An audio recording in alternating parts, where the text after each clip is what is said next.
I'm disappointed in Fantasy Life I, the game who steals time. You know, I thought this was gonna be a great game. I mean, I adore the 3DS version and I thought this new entry will be amazing. But I was wrong. It's not amazing, it's flippin' fantastic. What the heck do you even mean? We've been playing this game just non-stop on stream, 7-hour streams. Who is she? And the game is living rent-free in my brain. I need help at this point because I don't have a life outside of Fantasy Life. Jokes aside, despite the game being absolutely incredible, there are some things that might put you off. I bought it not only once, but twice on both Switch and Steam, so you don't have to. And as happy as I am to play it on PC, I wish I could say the same about Switch because trust me, I was not having a great time with the Switch, and I'm pretty sure I'm gonna bring up some stuff, especially about the Switch port, that nobody else is bringing up. So if you have motion sickness like I do, that Switch port might be a no-no for you.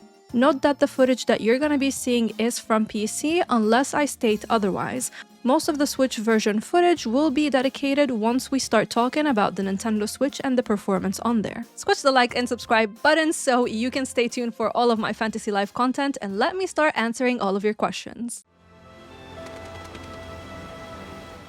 Now on PC, let me tell you, what a beautiful game. I cannot believe the attention to detail in this world. I was worried that maybe the open world might feel a bit empty. It's the complete opposite. There's always something to do, there's always new enemies that you can attack, there are new chests that you can gather, there's a lot that is going on here. The towns and the islands have such a charm to them, reminiscent of the 3DS version. And the locations you visit are unique in their own ways, from the beachy areas to a lava section, and then you have a massive desert, and the dungeons are also varied and fun to explore. Add to that, you're gonna feel an urge where you kind of want to see all of the enemies because they have such beautiful and unique designs. I also like the design of the main story characters. They're very cute and quirky. The story is okay, I'm not gonna get into it here because you probably have seen the trailers and know what you need to know about it, so I want to keep this spoiler free. It's cute, it's entertaining. I'm in chapter 6 right now, so I only have chapter 7 left. And besides, Fantasy Life is not about the story. It is about all the freaking amazing content and gameplay, so let's get right into that. You start by customizing your character, and I like the variety of options available, and the fact that we can still change how we look later on, plus you get access to even more options by playing through the story, which is a bonus for me. Now after you create your character and you name yourself and you name your island, which you can change later on, you're gonna be thrown into this island with your little branch to fight off some monsters, and you're gonna learn how to literally fall on your face. Soon after, you're gonna be tasked to pick your starter life because you have no life, which is true because after starting this game, I literally have no life outside of it. Help me, please. And you're gonna notice that the new lives, Artist and Farmer, are locked. These will be unlocked after progressing through the story, so I would highly recommend you focus on the story chapters, at least until you unlock them if you care about trying them out. I went with the Magician as my starter life, even though I would have picked a Paladin instead, but chat wanted me to go with Magician, and chat always get what they want. And the first thing you're gonna notice is that the combat is smooth and quick, with a little problem that can get annoying, which is the camera. The camera overall in this game is a bit tedious. You can zoom it in or out a little bit, but it still is a little bit too close to your character, so that was a bit too much, and you know, I didn't really like it. And then it tends to behave crazily, kind of like the camera in Hello Kitty Island Adventures if you watch my Before You Buy on that. Whenever you're near a wall, it can move into this top-down view, which if you have motion sickness like me, will definitely catch you off guard. Luckily, this doesn't happen too often, but depending on the severity of your motion sickness, this might not be a great idea for you to play. I streamed the game for over 21 hours at this point, so you can definitely watch these streams and see if the motion sickness is gonna get triggered for you or not.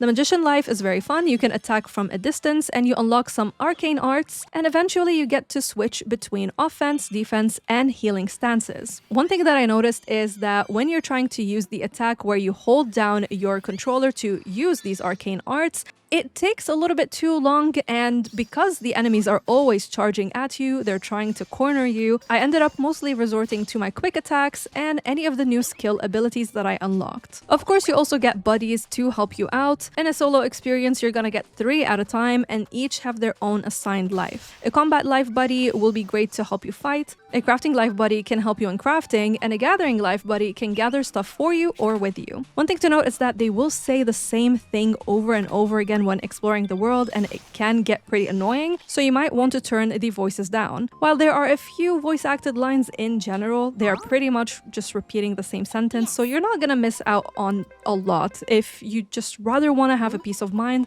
and not hear them at all. These buddies start at level 1 when you recruit them, and they will quickly catch up to your level as you travel with them, so I didn't really find that much of a problem. You can also change their gear and get them some makeover boxes. The more time you spend with them, the higher their affinity will get, which means they will slowly learn to coordinate better with you, and they can also learn some special skills.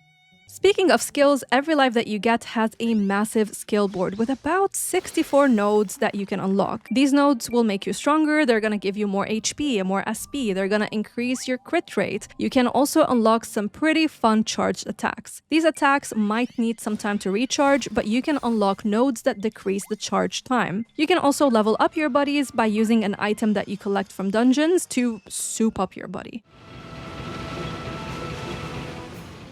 Fantasy life is all about exploration. You're gonna come across these shiny resources that you can pick up, and thank the Lord, the inventory is pretty expansive, so you don't have to worry about being over-cucumbered. Watch it!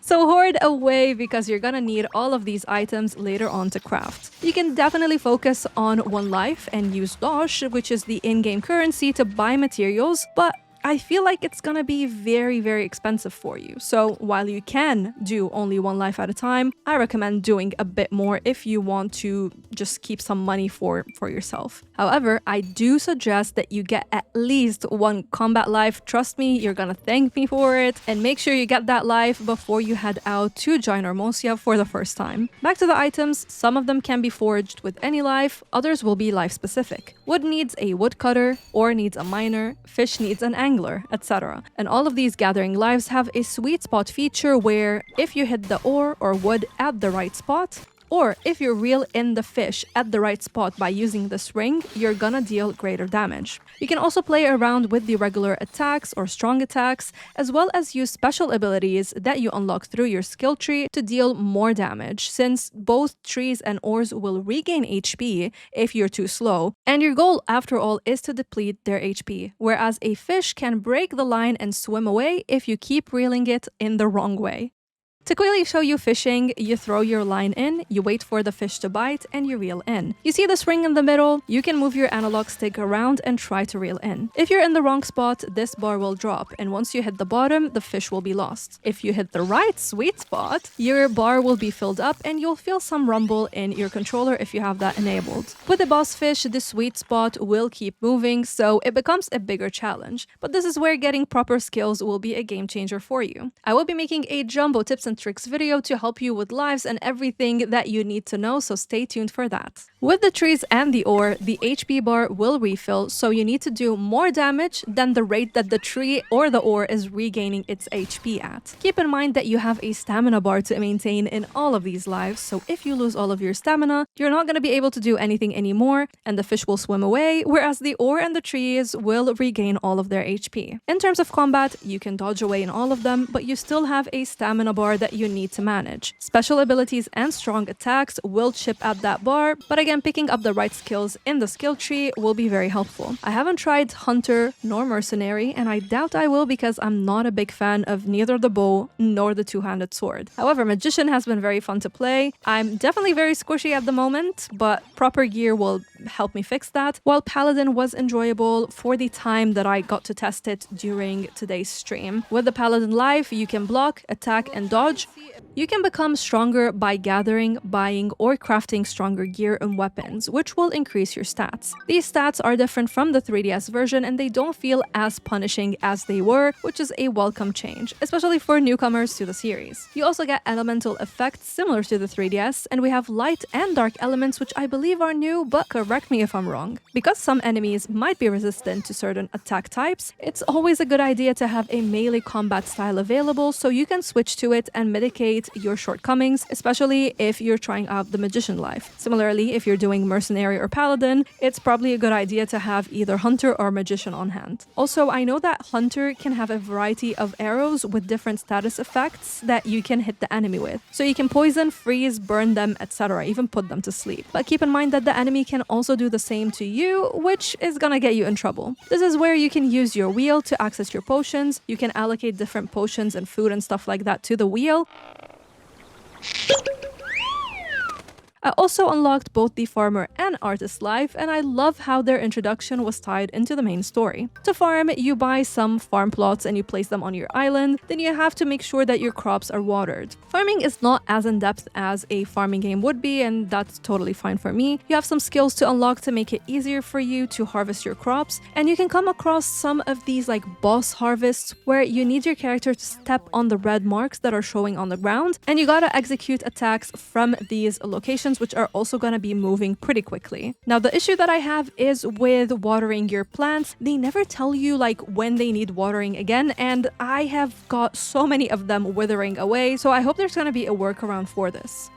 The artist life is for people who love to decorate, so you're gonna have access to some decor recipes, and this life, just like all the other crafting lives, follows a minigame, which let me tell you, put me in my seat, it had me focused. The way I was zoned in, oh my goodness. Basically, you have 3 positions to move between based on the prompt on the screen. You have a specific number of turns to use before the crafting game is over, and the less mistakes you make, the better the final result will be. I don't know why there are no accessibility options, as I can imagine some people with bad reflexes having a problem with them, or people in general who have problems with quick button presses. They're not going to be enjoying this. Of course, you can unlock some skills later on to make this easy, but leveling up initially is going to be difficult, again, especially if you have problems with quick button presses and reflexes. Anyways, doing well in the minigames and getting a good score determines how many stat boosts you're gonna get for your tools, armor, and weapons, as well as how good your potions and food and medicine is gonna be. Now, all of these lives in this game have a list of challenges to complete so you can rank up. They're all pretty much like tutorial-y feeling. It's just like a list to check off, but it feels very satisfying. I really like how starting each life will present you with a fun tutorial, which you can skip if you want to, but it's really fun to get to know the master and the other apprentice that is around. And what I appreciate a lot in this game is how easy it is to switch between lives. Also, you can wear whatever armor you want to with whichever life you want to, and if you don't like how a set looks, you can use the outfits tab in your weird pad, as they call it, to change the look of the armor set while keeping the benefits that you get. One thing that happened quite a lot that I found a bit annoying is I would dodge instead of opening up a chest, for example. So on PC, when you start playing, you'll be asked to choose if you want A or B to be your confirm button on your controller. I went with controller over mouse and keyboard because that's what's easier for me. So I chose A to be the confirm button. But this also happens to be your roll/dodge button. So when exploring, unless you are in the exact right spot to interact with an item or an NPC, you're gonna end up dodging instead. However, if you choose B to be your confirm button, you're gonna end up jumping because that's also the button for jumping. Speaking of jumping, I am loving traversal in this game for the most part. You can unlock some fun mounts to use, which make you move faster, you can sprint without using stamina, and you can also climb ledges and swim without dealing with the stamina wheel. However, you're gonna notice that traversal is also a bit limited, where the game is not gonna let you jump off certain places. By the way, you don't lose any HP if you jump off like high places, which is great. But yeah, there are some times where you're gonna be forced to take the long journey because the game is limiting you where you can and you can't go. Placing markers on the map is a time saver, and you can fast travel to different areas. Ginormosia is just that. It's ginormous. And the more enemies you beat, the higher ranking of the different areas will get, and that means you're gonna have better gear, but also stronger bosses. So while there's no difficulty level to choose from when starting your game, the game will let you know when you're in an area that is higher level than you, and chances are, if you're doing this solo, you might want to get out because enemies are gonna corner you, they're gonna trap you, and they are going to eat up your health. Fantasy Life gives you a variety of ways to gain access to items. Some stuff will be found in chests all around the world. Other stuff can be found by beating down monsters and bosses. For example, these mimics will give you a lot of loot, but also they're gonna give you these saplings that you can plant to get access to the procedurally generated dungeons, which were newly added to this game. These will be unlocked at a certain stage when playing through the storyline. You can plant them in your base camp, and then you can replant them to access the, procedurally generated option.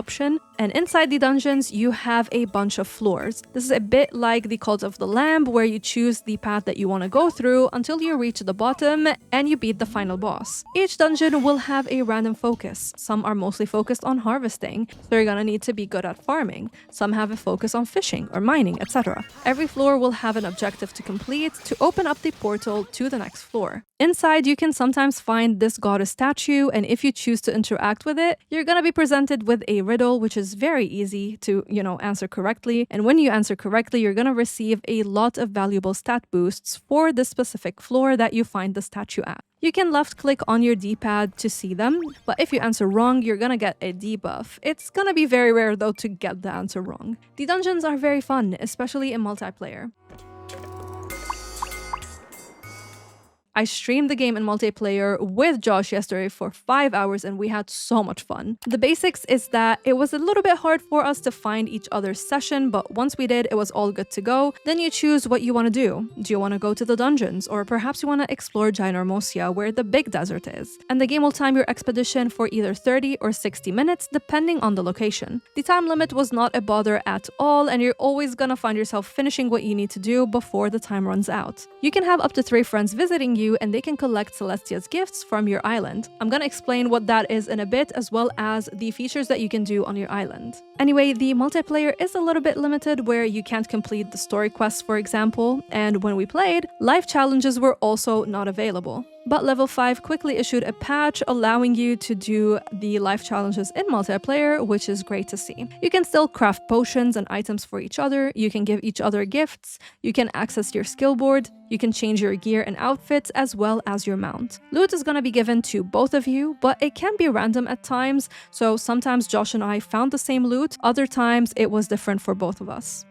But why would you play in multiplayer? Well, it's all about the fun of leveling up together and grinding. We leveled up so much in our 5-hour session, and it was very beneficial for the both of us. In Ginormosia, you also have these challenges that you can complete together, which will be marked in red on your map. And once you hit 100%, a new boss will appear, and this is a great way for you to collect rare resources. You can both chop down a tree or mine an ore or reel a fish together, and the good thing is that when you do it together, if one of you depletes their stamina, but the other person is still holding tight, the ore or the tree won't lose all of its HP, so you're not gonna start over, and same with the fish, it's not gonna swim away. 1, 2, or 3 of you can maintain the fort, as other people might be losing their stamina. In terms of the dungeons, the goal is to beat the final boss, and you're gonna get this goddess fruit, which is amazing because you can exchange it for things like a makeover box for your buddies, a new hair catalog, a new eyes catalog for your own character, and for some decoration for your island.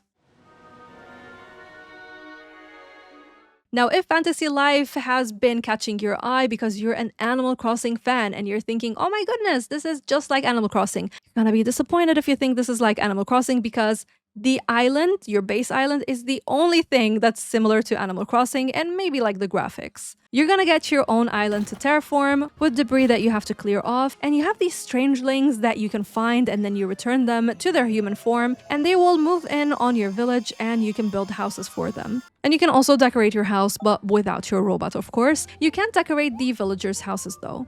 The villagers are gonna ask you for some requests to fulfill. They're very easy to do, and they will give you some rewards for it. And on your islands, you get access to Celestia's gifts, which respawn daily, which is in real life time. You're gonna need these because 90 to 100 of them can change strangelings back to their human form. And you're gonna need to do that if you want some new companions and new villagers to be on your island. Strangelings can be collected when exploring the worlds and opening up chests or taking down some bosses. The game also introduces daily activities to get more Celestia's gifts. These are like milestones in Animal Crossing, they're endless, and you're rarely gonna run out of options if you need more Celestia's gifts. In terms of decorating your village, you can rank up your village by clearing debris, which requires a certain amount of villagers, so some are gonna need 3, some are gonna need 5, some are gonna need 10 or even more. You can also get stars the more you decorate, which is similar to Animal Crossing. NPCs around the world will have requests for you in exchange for rewards. Not only that, but you also get some requests on various island boards that you can visit, and they're very fun to complete. Guys, seriously, if I were to cover everything that you can do in this game, there is just so much content. We're gonna be here for at least 40 or even 50 minutes. Now, many of you asked me if the digital deluxe items are worth it, and it's an easy no. This edition had the bonus of us playing early, and that is very valuable for me as a content creator. However, the game is now out for everybody, so I don't think you need it for this thing. Apart from that, you can also get a few outfits, as well as weapons and a Snapdragon mount. The outfits and the weapons will quickly hold you back because you're gonna unlock much better ones very quickly, so unless you really have like nostalgia for the Snapdragon mount, or you want to use the outfits and the weapons as like the skin for whatever else you're using, there's just no need for them. As for the Flutter Charm, which gives you 10% XP boost, it might be good for you, but it's also unnecessary. I like it, but it's not going to be necessary for everyone. This item was a pre-order bonus, so it's no longer available, but Level 5 stated on their website that they might make it available for purchase at a later date, along with all the other pre-order items.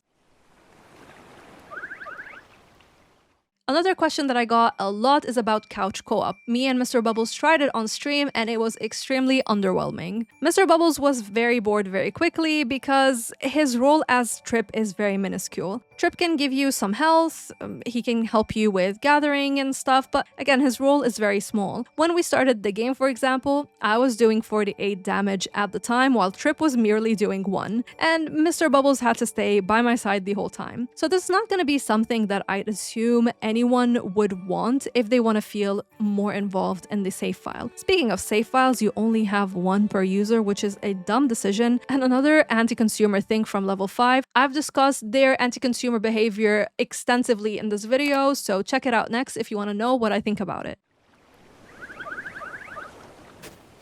Before we get to the Switch edition and all the problems that I had with it, hello you gorgeous human being, it's Miss Bubbles. I bought this game not only once but twice, so I can help you out and you don't have to waste your money anywhere. So do me a favor and consider supporting me on Ko-fi, Patreon, or checking out my YouTube channel member perks. These videos take a lot of effort and work, so any support goes a massively long way, and squishing the like and subscribe buttons is also incredibly awesome. So about that Switch port, we tried it on stream today and it was an absolute disaster. First, it is ridiculous that you need an online membership to access your cross saves between PC and Switch. Why do I have to even pay that? And I don't want to hear any, oh, but Nintendo, this and that. No, you can play Disney Dreamlight Valley and have cross saves between PC and Nintendo Switch without having to pay for a Nintendo Online membership. I think this is unacceptable, and Level 5 never said this was gonna be the case. All they said is we need an Epic Games account, and that was it. Anyways, I ended up paying that, and that was a waste as well. Anytime I tried to initiate cross saves, I kept getting the communication error pop up. We tried everything from restarting the Switch, making sure the right Epic account is connected, making sure that the cross save is enabled on both PC and Switch, including making sure that saving the game on PC was enabled when you save. Right? So I did everything and it just wouldn't work. Maybe it's the difference in the game versions between PC and Switch, but considering that Switch is always getting updates late, this is not good. If you're playing on PC and then you want to come back and play on Switch, but it happens that the game is not on the same version for both, then you're pretty much screwed. And let's say you don't care about that, okay? You don't care about cross saves, you just want to play on the Switch. If you're like me and you have motion sickness, oh my goodness, guys, I had to nap for 2 hours. It ruined my evening because, oh my god, my motion sickness was so bad. And it wasn't just me, it was also the chatters in the stream. A lot of them were also feeling motion sick just watching me play. So I can only imagine what they would feel if they played it themselves. On PC, you can disable this blur on top by turning off the depth of field. However, on Switch, you can't. The only thing that you can change is your brightness. So while moving around, you can see this extreme blur on top, and I had to be laser focused on my character because anytime I looked around, I could feel myself getting nauseous. We also saw these corn enemies running at like 10 FPS in the corner. Combat is smooth and fine, and if you don't deal with motion sickness, the performance might be okay with you. But again, myself and many chatters were not okay with this. This is something that not many people talk about, and you're gonna be surprised by the amount of gamers out there who comment on my videos always thanking me because I talk about motion sickness. Not a lot of people talk about it, but a lot of people actually experience it. So I suggest watching my stream and seeing how you feel when you look at the gameplay before you buy it for the Switch. If you have the option to pick between Steam Deck or Switch, it's a no-brainer. Go with the Steam Deck. The Steam Deck version looks incredible. I've played it there and I have zero issues with it. As for the Switch and my gaming needs, it is a complete waste of money. I really hope that the confirmed Switch 2 upgrade will be a good upgrade, but until then, I'm just gonna be playing on Steam Deck. Now let's do the this game is for you if, not for you if, and my verdict. This game is for you if you love the 3DS version or if you're a newcomer, okay? You don't have to play the old one, you're gonna be just fine. It's for you if you love a grindy RPG with a cute story. It's for you if you love the life system here where you can dabble in one or perhaps play all of them, even though I still suggest you have at least one combat life, okay? It's for you if you like a slow life RPG, as the devs call it. This means that you're gonna play at your own pace and enjoy all the content that Level 5 has in store with up to over 100 hours of material that you can enjoy here, if not more. It's also for you if you love variety in your gameplay. With so much to do, you're always gonna have a new goal set for your next play session. It's also for you if you love some grinding with friends. Granted, there will be some limitations for multiplayer, but overall, multiplayer was really enjoyable. This game is not for you if you think this is Animal Crossing. It's not. Sure, it has similar graphics and, you know, you can decorate your island and your house, but you're gonna be disappointed if you thought this will scratch your Animal Crossing itch. It's also not for you if you deal with motion sickness like me and you can play only on the Switch. Seriously, my condolences to you because that motion sickness ruined my evening. It's also not for you if you hate grindy games. Of course, it's not gonna be for you if you don't have the best reflexes because the minigames just don't have any accessibility options available right now, so if you really want to try the crafting lives, you just might have to skip them. As for me, I'm having an absolute blast with this game. While I have my problems with the Switch port, I am enjoying the game to the max on PC. I cannot stop playing. This game exceeded my expectations. It's a lot better than anything I would have wanted for a new Fantasy Life entry. I was one of the many people who signed the petition back in the day begging Level 5 for a new game, and I'm so happy they actually made it happen. Now watch this video next if you think, I don't know, do I want Fantasy Life or do I want Rune Factory Guardians of Azuma? Thank you to my YouTube and Patreon bubblies who make videos like this possible, and a shout out goes to the Game Dimension, Jake Logan, Will, Neha, and Yugoslav for going the extra mile. Until next time, stay bubbly.